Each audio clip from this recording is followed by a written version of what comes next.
Hi, my name is Gerardo Gonzalez. I'm 26 years old.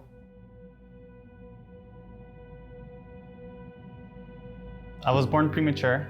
I had a little bit of trouble when I was born. Didn't know I had a heart condition till I was about 11 years old. I had a pacemaker installed. Other than that, I've been pretty healthy. Exercised, played sports when I was young, did everything I really wanted to. One of my main hobbies is exercising. Another one would be walking with my dog. Another one would be playing video games.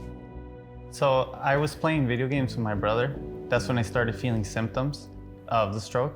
I felt lack of strength in my right side, and then also felt like my lip was dripping. My brothers were like, "Oh, what's going on with him?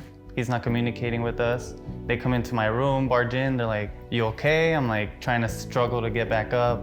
What I was mentally feeling in that moment, I was in shock. So I would try to speak, but I wouldn't say anything. Other than that, I was just scared, yeah.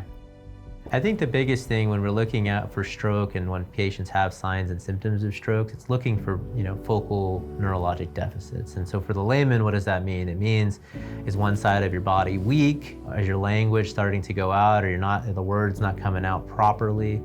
Does the person's voice sound garbled? Is their face drooping to one side? Is their arm not working? Is their leg not working? All of those things, I would be really worried that a patient's having a stroke.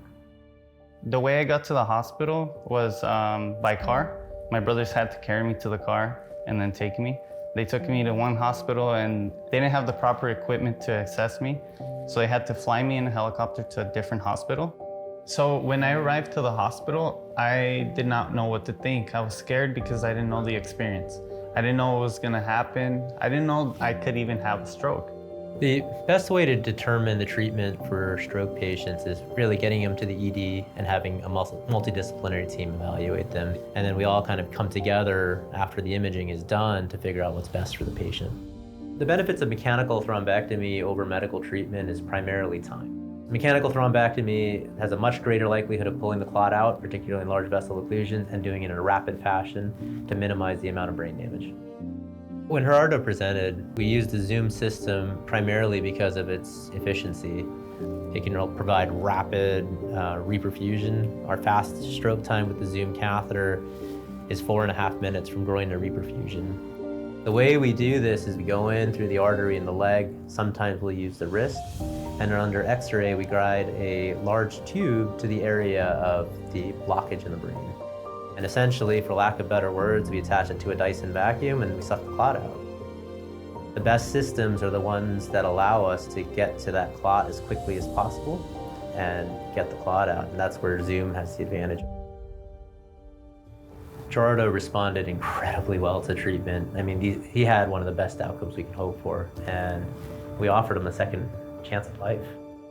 Right when I woke up from the procedure, I was able to move, I was able to walk, I was able to speak. I felt like myself again. I'm grateful out of all of this that I get to still walk my dog, I get to go to work, I get to do anything I really want. I'm free as I can be. I'm not in a wheelchair. I'm happy. I just feel like I'm excited for life. If there was anything I could say to the people that invented the machine or any creation that helped me, I'm really grateful.